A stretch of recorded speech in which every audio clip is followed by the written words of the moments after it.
ज्ञान, विज्ञान आणि सुसंस्कार यासाठी शिक्षण प्रसार शिक्षण महर्षी परमपूज्य डॉक्टर बापूजी साळुंखे, श्री स्वामी विवेकानंद शिक्षण संस्था संचलित Dattajirao Kadam arts science and commerce college Ichalkaranji. Me MM Patil, विषय बुक कीपिंग अँड अकाउंटन्सी, इयत्ता 12वी.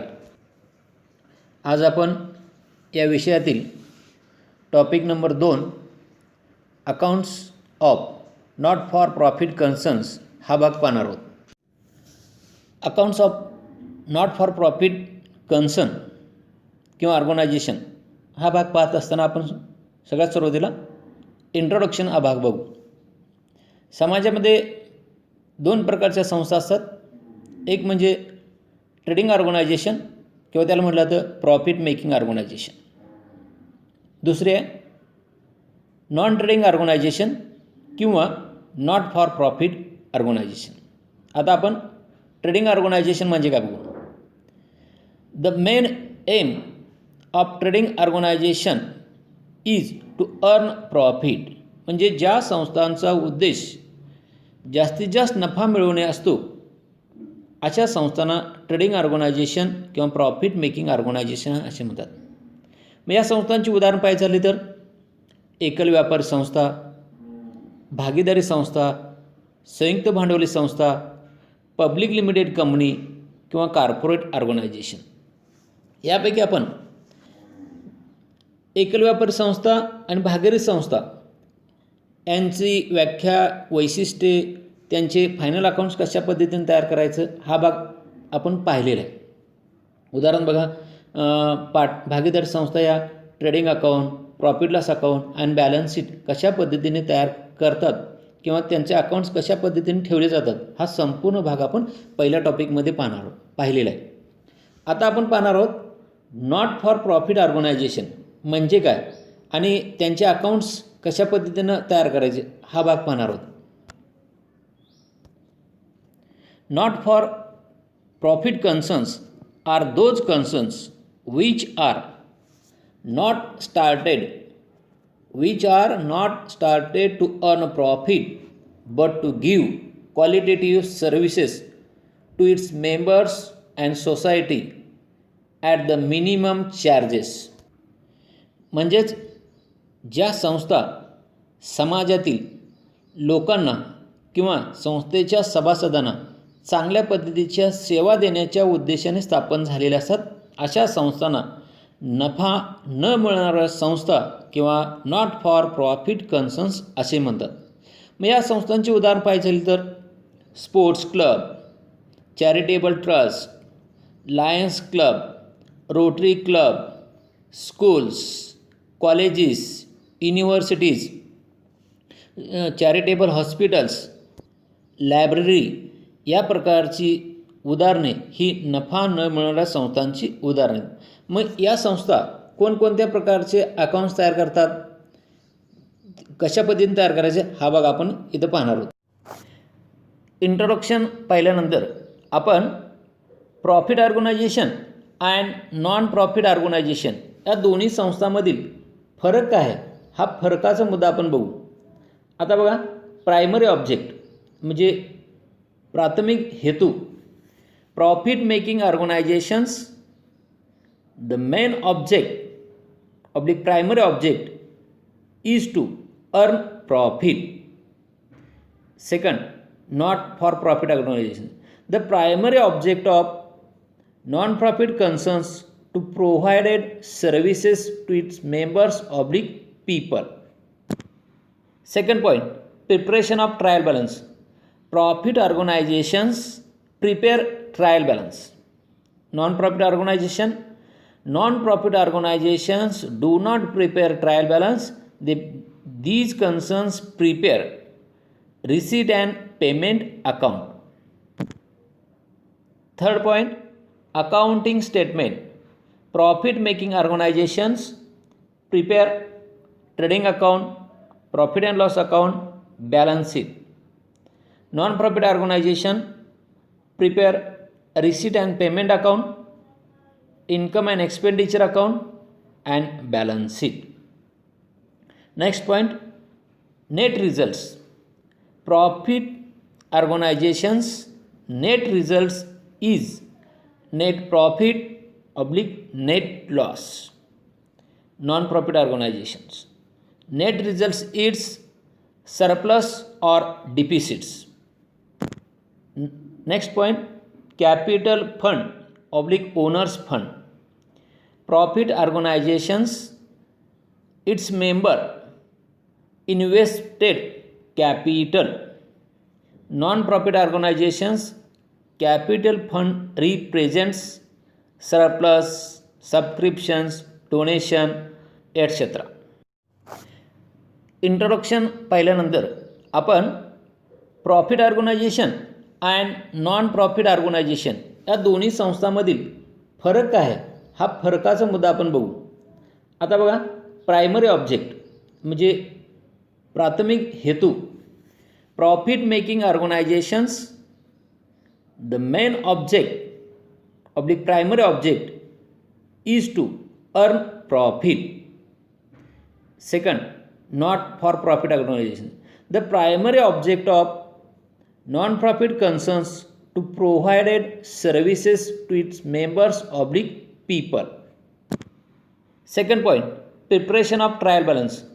Profit organizations prepare trial balance. Non-profit organizations do not prepare trial balance.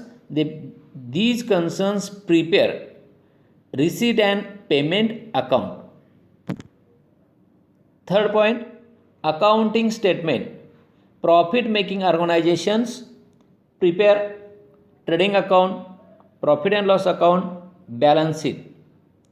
Non-profit organization prepare receipt and payment account, income and expenditure account, and balance sheet. Next point, net results. Profit organizations net results is net profit oblique net loss. Non-profit organizations net results is surplus or deficits. Next point, capital fund oblique owners fund. Profit organizations its member invested capital. Non-profit organizations capital fund represents surplus, subscriptions, donation, etc.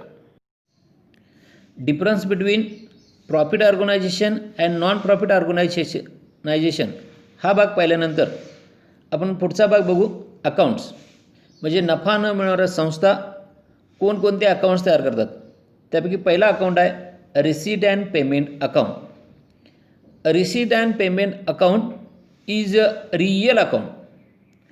All day-to-day transactions of non-profit concerns are recorded to receipt and payment account.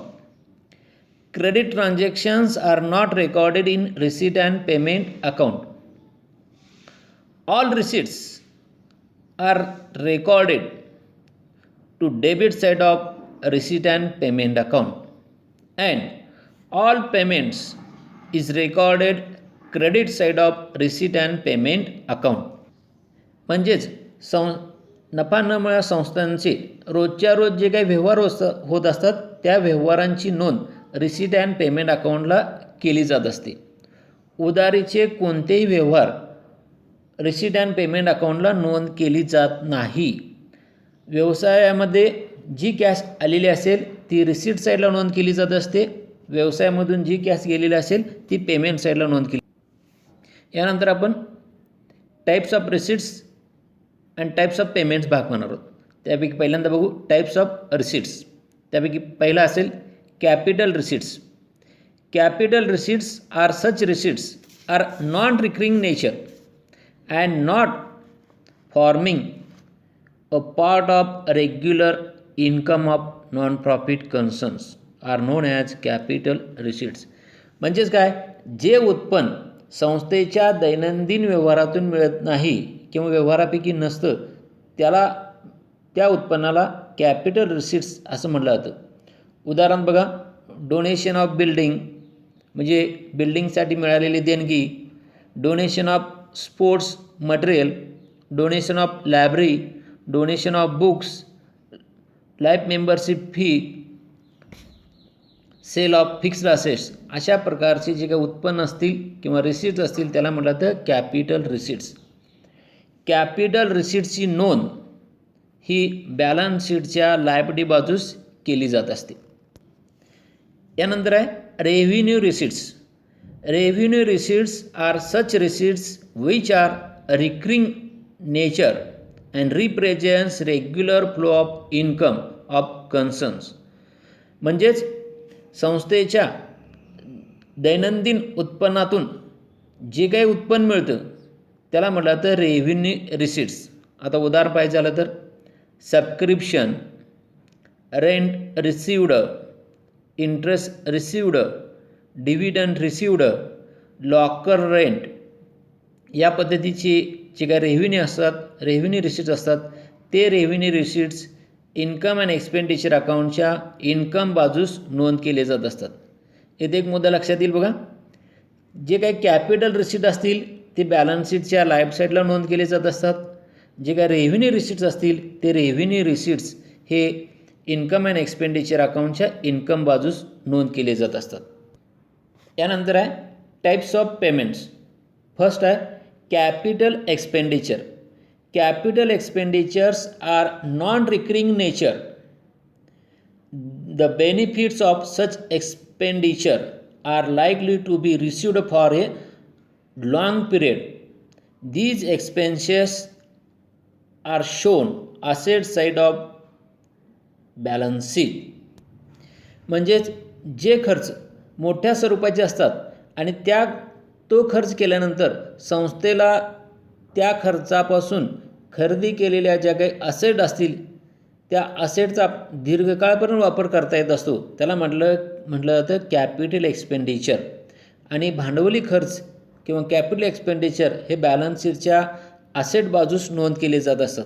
उदाहरण बघा, purchase of land, purchase of furniture, purchase of machinery, purchase of books, या पद्धतीचे जे काही भांडवली खर्च असतील हे भांडवली खर्च बॅलन्स शीटच्या असेट बाजूस नोंद केले जात असतात. यानंतर आहे revenue expenditure. These expenses oblique expenditure are recurring nature. The benefits of these expenses are enjoyed immediately in current year. म्हणजे जे खर्च संस्थेला सतत करावे लागत असतात त्या खर्चांना रेव्हेन्यू खर्च असे म्हटले जात असते. आणि रेव्हेन्यू खर्चाची नोंद इन्कम अँड एक्सपेंडिचर अकाउंटच्या एक्सपेंडिचर बाजूस केली जात असते. उदाहरणार्थ सॅलरी, ॲडव्हर्टाइजमेंट, लीगल चार्जेस, या पद्धतीची. यानंतर आपण पाहणार आहोत रिसीट अँड पेमेंट अकाउंटचा नमुना. रिसीट अँड पेमेंट अकाउंटला दोन बाजू, डेबिट बाजू रिसीट बाजू, क्रेडिट बाजू ही पेमेंट बाजू. आता रिसीट साईडचे जे काही आयटम्स असतील ते आयटम्स मी थोडक्यात वाचेन आणि त्यानंतर पेमेंट साईडचे जे काही आयटम्स असतील ते पेमेंट साईडचे वाचेन. यामध्ये बघा, पहिल्यांदा रिसीट साईडला टू बॅलन्स ब्रॉट डाऊन हा ओपनिंग कॅश बॅलन्स किंवा बँक बॅलन्स असतो. Cash in hand, cash at bank. To subscription यामध्ये प्रिवियस इयर असेल, करंट इयर असेल, next year. To entrance fee, to admission fee, to life membership fee, legacies, government grant, donation general, donation for specific fund, to dividend received, to hire oblique rent of lecturer hall, sundry income, sale of old materials, sale of old newspapers, miscellaneous receipts, tournament receipts, cricket fees, tuition fee, term fee, collection of fine, locker rent, exam fee, to balance brought down. अशा पद्धतीने receipt साईडचे items असतात. थोडक्यात जरा नवीन जे items असतील त्याचा उच्चार करण्यास सहजतेने यावा यासाठी हे रिसीट व बाजू वाचलेले आहेत. त्या पद्धतीनं पेमेंट बाजू बघा, by balance carried down, by salary, previous year, current year, by rates, taxes, previous year, current year, next year. By printing and stationery, journal expenses, interest on loan, electricity charges, audit fee, tournament expenses, wages, purchase of sports material, insurance, telephone oblique mobile expenses, bank charges, postage, conveyance expenses of annual function, fixed deposit, purchase of fixed asset, oblique books, furniture, building, investment, newspapers, office expenses, repairs and buy balance carried down cash in hand, cash at bank. अशा पद्धतीनं receipt and payment अकाउंटचा हा नमुना आहे. अकाउंटचा नमुना पाहिल्यानंतर आपण पुढचा account बघू तो म्हणजे income and expenditure account. Income and expenditure account is a summary of revenue income and revenue expenses of a particular period. म्हणजेच नफा न मिळणाऱ्या संस्थांचे ठराविक पिरियडमधील म्हणजे करंट इयरचे जे काही किरकोळ खर्च असतील आणि किरकोळ उत्पन्न असतील त्याची नोंद ही इन्कम अँड एक्सपेंडिचर अकाउंटला केली जात असते. इन्कम अँड एक्सपेंडिचर अकाउंट हा प्रॉफिट अँड लॉस अकाउंटसारखाच प्रकार आहे. म्हणजेच बघा ज्या पद्धतीनं प्रॉफिट अँड लॉस अकाउंटच्या डेबिट साईडला सर्व खर्च नोंद केले जात होते आणि प्रॉफिट अँड लॉस अकाउंटच्या क्रेडिट साईडला सर्व इन्कम्स नोंद केले जात होते, त्याच पद्धतीनं इन्कम अँड एक्सपेंडिचर अकाउंटच्या डेबिट बाजूस म्हणजे एक्सपेंडिचर बाजूस सर्व रेव्हेन्यूचे काही खर्च असतील ते नोंद केले जात असतात आणि क्रेडिट बाजूस म्हणजेच इन्कम बाजूस सर्व रेव्हेन्यू इन्कम्स नोंद केले जात असतात. त्यामुळं income and expenditure account is a similar to profit and loss account and it is a nominal type of account. Income and expenditure account show surplus or deficit of concerns. म्हणजे ज्या पद्धतीनं profit loss account net profit किंवा net loss दर्शवत होता त्याच पद्धतीनं income and expenditure account नफा किंवा जी काही तूट असेल ती तूट दर्शवतो. यानंतर आपण इन्कम अँड एक्सपेंडिचर अकाउंटचा जो काही नमुना आहे तो नमुना थोडक्यात वाचू. आता सगळ्यात सुरुवातीला इन्कम अँड एक्सपेंडिचर अकाउंटची एक्सपेंडिचर बाजू बघा, डेबिट बाजू टू सॅलरी, त्यामध्ये add outstanding for the current year, prepaid for the last year, to wages, to printing and stationery, rent, interest, conveyance, rent and taxes, insurance premium, audit fee, office expenses, telephone expenses, medicines, sports material, यामध्ये opening stock, add new purchase less closing, to repairs and maintenance, electric charges, newspapers and periodicals, sundry expenses, loss on sale of assets, depreciation of fixed asset and last to surplus. Income side बघा, by subscription त्यामध्ये less received for last year, received for next year, add received during last year for current year, outstanding for current year, rent received, interest received, dividend received, government grants general, ground rent, sundry receipts, entrance fees, admission fees, donation general, profit on sale of asset and last deposit. Income and expenditure अकाउंटचा नमुना वाचल्यानंतर आणि receipt and payment अकाउंटचा नमुना वाचल्यानंतर एक भाग लक्षात येईल आपणाला. रिसीट अँड पेमेंट अकाउंटच्या रिसीट साईडला जे आयटम्स असतील ते आयटम्स इन्कम साईड आहेत आणि पेमेंट साईडला जे आयटम्स असतील ते आयटम्स एक्सपेंडिचर साईडला आहेत. त्यापैकी फक्त हे रेव्हेन्यू स्वरूपाचे जे असतील ते इन्कम अँड एक्सपेंडिचर अकाउंटला येतात. यानंतर भाग पाहणार आहोत आपण balance sheet. Balance sheet is a statement of asset and liabilities and it show actual financial position of business concern as on that day. म्हणजे काय, बॅलन्स शीट हे संपत्ती आणि देणे दर्शवणारं पत्रक आहे आणि ते पत्रक त्या व्यावसायिक संस्थेची त्या दिवशीची जी काही आर्थिक स्थिती असेल म्हणजेच फायनान्शियल पोझिशन जी असेल ती स्थिती दर्शवते. The balance sheet of non trading concern is similar to balance sheet of sole trading partnership firm. म्हणजे ज्या पद्धतीनं एकल व्यापारी संस्थेची किंवा भागीदारी संस्थेची बॅलन्स शीट होती त्याच पद्धतीनं किंवा त्यासारखीच बॅलन्स शीट ही नॉन ट्रेडिंग कन्सर्नची किंवा नॉट फॉर प्रॉफिट कन्सर्नची असते. A balance sheet only show capital receipts and capital expenses. म्हणजे बॅलन्स शीटला फक्त भांडवली खर्च आणि जी काही भांडवली मिळकत असेल त्याचीच नोंद केली जाते. बॅलन्स शीटचा जो काही नमुना असेल तो नमुना तुम्हाला स्क्रीनवरती दिसेल. Liability side, asset side.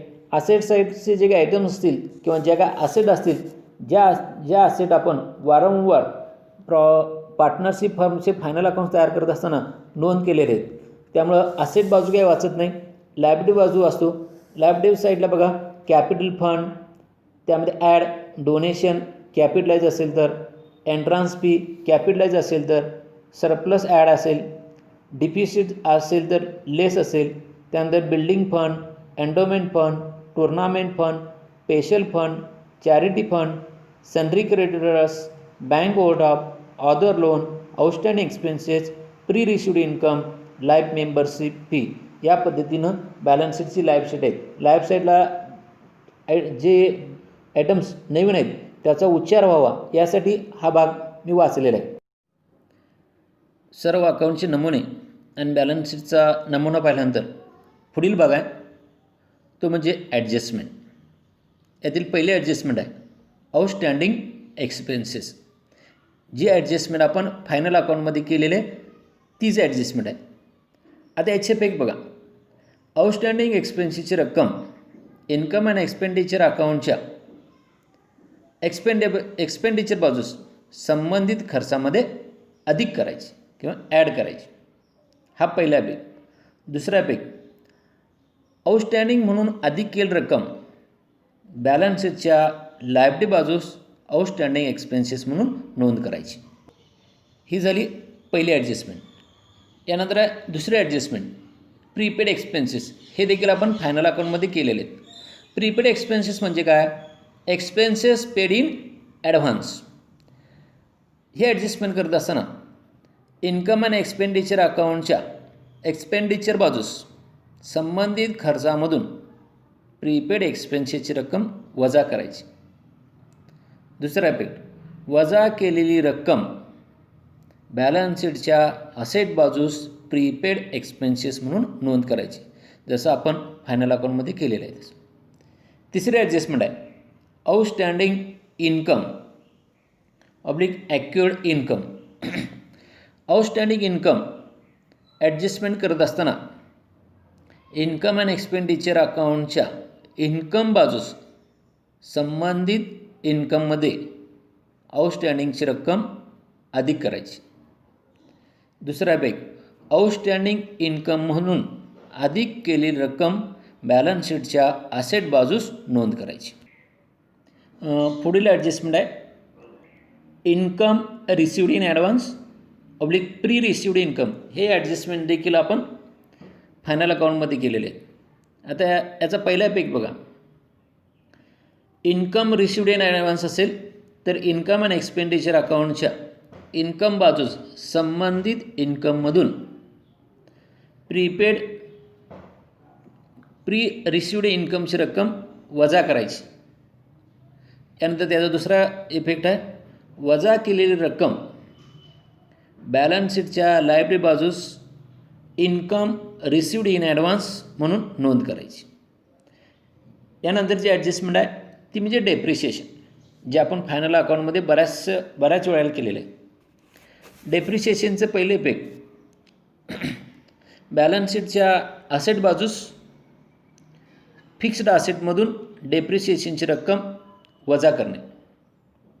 दुसरा इफेक्ट डेप्रिशिएशन म्हणून वजा केलेली रक्कम इन्कम अँड एक्सपेंडिचर अकाउंटच्या एक्सपेंडिचर बाजूस टू डेप्रिसिएशन ऑन असेट म्हणून नोंद करणे. या सर्व ॲडजस्टमेंट आपण फायनल अकाउंटमध्ये केलेले आहेत. यानंतरची ॲडजस्टमेंट आहे ती capitalisation of entrance fee, admission fee वगैरे.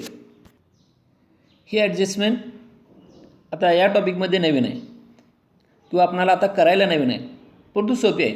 आता ही ॲडजस्टमेंट कशी करायची बघा. इन्कम अँड एक्सपेंडिचर अकाउंटच्या इन्कम बाजूस संबंधित इन्कममधून कॅपिटलायझेशनसाठी जेवढी रक्कम सांगितलेली असेल तेवढी रक्कम वजा करायची आणि वजा केलेली रक्कम बॅलन्स शीटच्या लायबिलिटी साईडला कॅपिटल फंडामध्ये अधिक करायची. जर 50% सांगितले असेल तर 50% करा, संपूर्ण सांगितले असेल तर संपूर्ण रक्कम इन्कम साईडला वजा करायची आणि ती कॅपिटल फंडामध्ये अधिक करायची. आणि ही ॲडजस्टमेंट नक्की प्रॉब्लेममध्ये विचारलीच जाते. यानंतरची ॲडजस्टमेंट आहे ती म्हणजे सबस्क्रिप्शन. सबस्क्रिप्शनला जरा बऱ्याच ॲडजस्टमेंट असतात. फक्त मी आता इथे करंट इयर आउटस्टँडिंग सबस्क्रिप्शनची ॲडजस्टमेंट सांगतो. बाकीच्या त्याला विचारला जाणाऱ्या ॲडजस्टमेंट आपण जिथं प्रॉब्लेम सोडवत असताना जशा पद्धतीने विचारेल त्याचं स्पष्टीकरण तिथं डिटेल दिलं जाईल. Subscription outstanding for the current year असेल तर आउटस्टँडिंग सबस्क्रिप्शनची रक्कम इन्कम अँड एक्सपेंडिचर अकाउंटच्या इन्कम बाजूस सबस्क्रिप्शनमध्ये अधिक करायची आणि अधिक केलेली रक्कम बॅलन्स शीटच्या असेट बाजूस outstanding subscription for current year म्हणून नोंद करायची.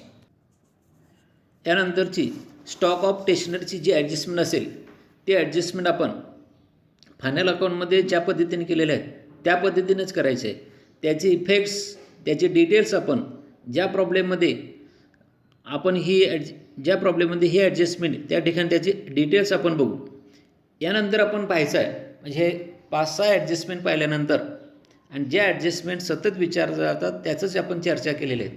आणि ज्या टिपिकल ॲडजस्टमेंट आहेत सबस्क्रिप्शनचे असेल, स्टॉक ऑफ स्टेशनरी असेल किंवा इतर असतील त्या आपण एक सिंपल 2 प्रॉब्लेम सोडवल्यानंतर त्या टिपिकल ॲडजस्टमेंटचा डिटेल विचार देऊ. यानंतर एक मुद्दा आहे तो म्हणजे treatment of some special important items. जे काही महत्त्वाचे आणि जे नवीन आयटम्स आहेत ते कशा पद्धतीने नोंद करायची. ट्रीटमेंट ऑफ सम स्पेशल आयटम्समध्ये पहिला आहे डोनेशन. डोनेशन म्हणजे देणगी. आता यामध्ये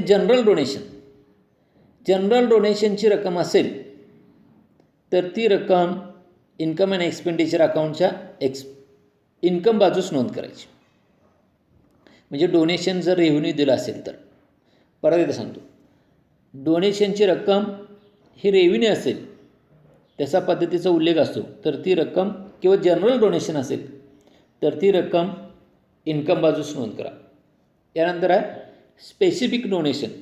जर देणगी किंवा डोनेशन स्पेसिफिक कामासाठी मिळालं असेल किंवा स्पेसिफिक कार्यासाठी मिळाले असेल, उदाहरणार्थ donation for building fund, donation for prize fund, donation for tournament, donation for books, असं जर स्पेशल डोनेशन असेल तर त्यावेळी त्याची रक्कम बॅलन्स शीटच्या लायबिलिटी साईडला घ्यायची. यानंतर आहे एंट्रन्स फी. एंट्रन्स फी जर रेव्हेन्यू असेल तर इन्कम अँड एक्सपेंडिचर अकाउंटच्या इन्कम बाजूस नोंद करायची. जर स्पेसिफिक उल्लेख असेल entrance fee treated as capital receipt तर ते कॅपिटल फंडामध्ये अधिक करायची. अन्यथा एंट्रन्स फीची रक्कम नेहमी इन्कम अँड एक्सपेंडिचर अकाउंटच्या इन्कम बाजूस घ्यायची. यानंतर आहे लिगॅसिस. लिगॅसिसचा अर्थ सांगतो बघा.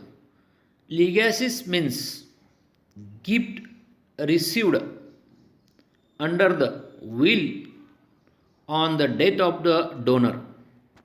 याचा अर्थ आहे मृत व्यक्तीच्या मृत्यूपत्रातील तरतुदीनुसार मिळालेली देणगी.